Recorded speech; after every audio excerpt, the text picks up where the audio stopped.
Hi మా అందరికి part 2 కి స్వాగతం. సంస్కారంతో నమస్కారం. మొదటి ట్రిప్ అయిపోయి రెండో ట్రిప్ కి వెళ్తుంటే దారిలో పట్టుబడైతే పడుతున్నారు. ట్రైల్ అలా మోస్తున్నారు. నేను వెంటనే భాస్కర్రావుపేట వాటర్ పాయింట్ దగ్గరికి అయితే వెళ్ళిపోయాను. రైతుకి అయితే ఒక అబద్ధం అయితే చెప్పాను. ఇక్కడ వాటర్ పట్టుకోక ముందే వాటర్ పట్టేసుకుని మూలనాకైతే వచ్చేసని చెప్పాను. ఇంకా మూలనాకకి నేను వెళ్ళబోయే చేపల లోడింగ్ పాయింట్ కి ఎంత దూరం అయితే కాదు, 2 కిలోమీటర్లు అయితే ఉంటది. ఒక పక్క ఓనర్ గారు అయితే కాల్స్ చేస్తానే ఉన్నారు, 2 కిలోమీటర్లు ఎంతసేపు వస్తున్నావు అని చెప్పి. నేను ఒక పక్క వాటర్ పట్టుకుంటూనే ఉన్నాను. ఇంకా భాస్కర్రావుపేటలో పట్టుకున్న వెంటనే స్టార్ట్ అయిపోయాను. ఇక్కడ ఇంకొక చిక్కుముడి ఏంటంటే నా వ్యాన్ లో డీజిల్ అయిపోయి వచ్చింది. నాకు డీజిల్ అయిపోయి వస్తే ఇలా ఎల్లో సింబల్ వెలుగుద్దని తెలుసుకుని ఇలా బ్లింక్ అవుతుందని తెలియదు. ఫస్ట్ టైం అయితే బ్లింక్ అవుతుంది నా వ్యాన్ లో డీజిల్ సింబల్. ఈ దారిలో పెట్రోల్ బంకులు కూడా ఎక్కడ ఉండవు. ఇంకా రాజుగారి ఫోన్లకు భయపడి నేనైతే వ్యాన్ ఎక్కడ ఆపకుండా చెరువు దగ్గరికి అయితే స్ట్రైట్ వెళ్ళనిచ్చేసాను. ఇంకా వ్యాన్ రివర్స్ తిప్పి పాయింట్ లో పెడదామని సైడ్ కి అయితే దింపాను. రోడ్డు పక్క నుంచి దిగిపోయింది వ్యాన్ అయితే. అసలే లేట్ అయిపోయింది సామి అనుకుంటే ఇక్కడికి వచ్చిన తర్వాత వ్యాన్ దిగిపోయింది. రాజుగారు అయితే సుప్రభాతం మొదలు పెట్టారు. ఇంకా 4 మనుషులు అయితే వచ్చి సాయం చేశారు. వ్యాన్ అయితే వచ్చింది. ఇంకా నేను లోడింగ్ పాయింట్లు అయితే పెట్టేశాను. ఈ రోజు లోడింగ్ కూడా నా ఒక్క బండి అనమాట, ఎక్కువ బండి అయితే కాదు. అందుకని అంతలా కాల్స్ అయితే చేశారు. నేను వెళ్లేసరికి వీళ్ళు చేపలు లాగేసి వల్ల అయితే కట్టేసుకున్నారు. నేను వెళ్ళగానే గుంట అయితే వేసేసారు.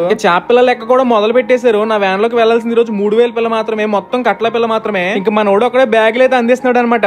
ట్రిప్ టు లోడ్ అవ్వక ముందే నాకు గొరక ట్రిప్ అయితే వచ్చింది, 3వ ట్రిప్. ఏమైనా బండి దొరికిద్దేమని చెప్పి చాలా మందికి ఫోన్ చేశాను, కానీ బండి అయితే దొరకలేదు. టైం కి 1 గంట లేట్ గా వచ్చినా పర్వాలేదు తమ్ముడు, ఇక్కడైతే గొరక ఉంటది వేసుకెళ్లాలని చెప్పారు. నేనైతే కంపల్సరీ వస్తానని చెప్పాను. ఇంకెవరో లేరు కదా అని చెప్పేసి వీడియోలో కంటెంట్ మొత్తం చూపిద్దామంటే వీడియో లెంత్ బాగా పెరిగిపోతుంది. కానీ పార్ట్ 2 వీడియోలో ట్రిప్ 2 మొత్తం చూపించలేకపోయాను. పార్ట్ 3 వీడియోలో ఈ చేపల అన్లోడింగ్ అలాగే గొరక ట్రిప్ లోడింగ్ అన్లోడింగ్ కూడా చూపించేస్తాను పూర్తిగా. పార్ట్ 3 లో ప్యూర్ కంటెంట్ అయితే ఉంటది. ఇంకా మన వీడియోస్ నువ్వు రెగ్యులర్ గా చూడాలనుకున్నా, ఈ కంటెంట్ గురించి నువ్వేమైనా తెలుసుకోవాలనుకున్నా మన ఇన్స్టాగ్రామ్ అకౌంట్ ని ఫాలో సబ్స్క్రైబ్ చేసేసి లైక్ కొట్టడం మాత్రం మర్చిపోద్దు. కుదిరితే మీ ఫ్రెండ్స్ కి షేర్ కూడా చేయమావా. ఈ ఆక్వా కల్చర్ కి సంబంధించిన కంటెంట్ మన దగ్గర నుంచి రోజుకు ఒక వీడియో అయితే వస్తది. ప్రతి వీడియో కూడా మిస్ అవ్వకుండా చూడాలనుకుంటే ఫాలో మర్చిపోద్దు మావో. ఉంటాను మరి మరో కొత్త వీడియోతో మళ్ళీ కలుసుకుందాం. అంతవరకు take care, good bye, tata, see you, Jai Hind. ఈ పిల్ల లెక్క పెట్టేది నేనే, ఎవరో అనుకోద్దుమా.